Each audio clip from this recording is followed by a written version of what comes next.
नमस्कार श्रोते हो, इरा ब्लॉगिंग मराठी या युट्यूब चॅनलवर सर्वांचे हार्दिक स्वागत. आजच्या व्हिडिओमध्ये आपण ऐकणार आहोत सारं काही तुमच्यासाठीच ही लघुकथा. मेघाचे लग्न झालं. ती सासरी म्हणजेच सानींच्या घरात येऊन 3 महिने पूर्ण झाले होते. या 3 महिन्यात तिच्या लक्षात आलं होतं की आई बाबांशी सर्वांसमोर वागताना खूप व्यवस्थित वागतात. त्यांचे सर्व अगदी नीट करतात. परंतु फक्त घरातलेच असतात तेव्हा आई बाबांशी बोलत नाहीत. मेघाला हे सर्व खटकत होतं. उघड उघड ती कोणाला विचारू शकत नव्हती. त्यांच्या अशा वागण्यामुळे वातावरणात उगाचच एक प्रकारचा तणाव निर्माण झाला होता. तिच्या माहेरचं वातावरण खूपच खेळकर होतं. आई बाबा, दादा, वहिनी सर्वच एकमेकांशी खूप समजुतीने वागत होते.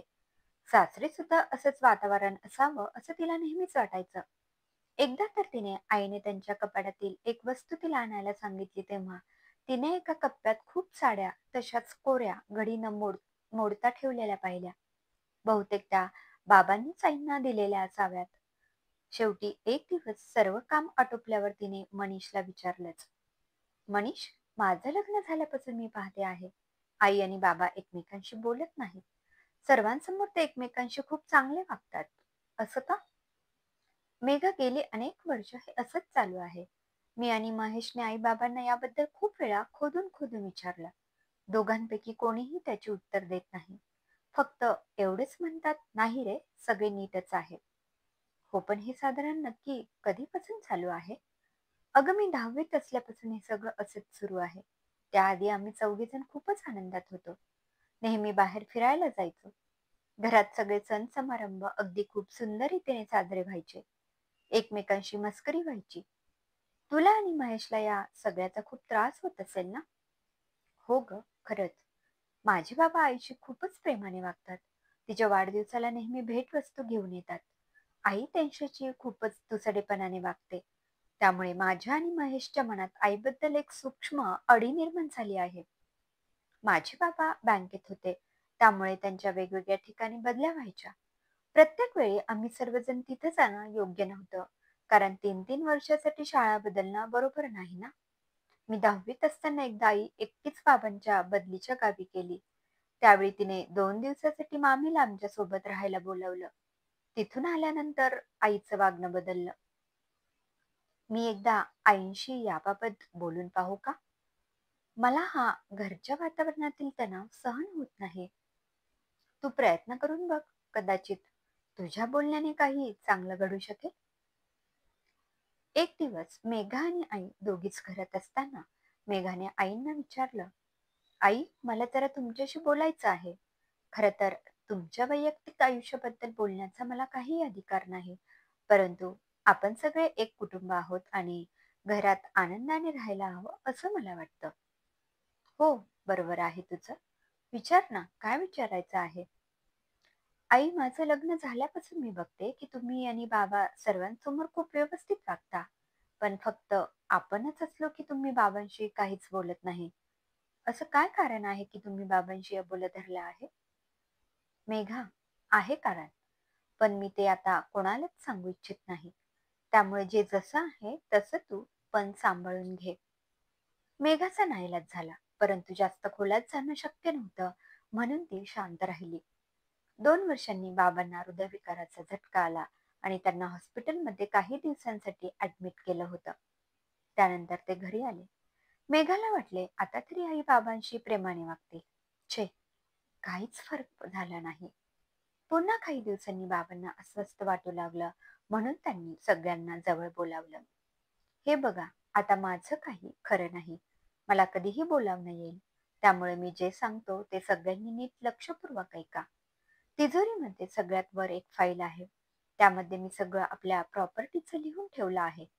मी गेल्यानंतर सर्व दिवस कार्य झाल्यावर मनीष, तू सर्वांसमोर ते कागदपत्र वाच. बाबा, असं का बोलता? तुम्ही आम्हाला हवे आहात. प्रॉपर्टी काय करायची आहे? बाबांचा चेहरा वेडावाकडा होऊ लागला. त्यांनी मनीष आणि महेशचा हात हातात घेतला. मेघा आणि आईंना पण जवळ बोलावलं. आईच्या डोळ्यात पाणी होतं, परंतु त्या काहीच बोलत नव्हत्या. बाबा म्हणाले, एकमेकांची काळजी घ्या. आईकडे बघून ते फक्त एवढेच बोलले, आता तरी मला माफ कर. एवढं बोलून बाबांनी त्यांची इहलोकीची यात्रा संपवली. सर्व कार्य व्यवस्थित पार पडल्यावर आई मुलांना म्हणाल्या, बाबांनी काही कागदपत्र लिहिले, मनीष तू वाच आणि त्याप्रमाणे तुम्हा दोघात ती प्रॉपर्टी वाटून घ्या. काही दिवसांनी मी पण आता तीर्थयात्रेला जाईन म्हणते. मनीषने तिजोरी उघडून ती फाईल काढली. फाईलमध्ये सर्वात वरती एक कागद होता. तो वाचू लागला.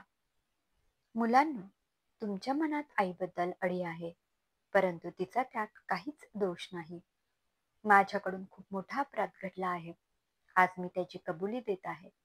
मनीष, तू 10वीत असताना माझी सांगलीला बदली झाली होती. त्यावेळी मी तिथे एका असहाय्य विधवा बाईला मदत करता करता आमची चांगली मैत्री झाली. मलाही तिचं आकर्षण वाटू लागलं.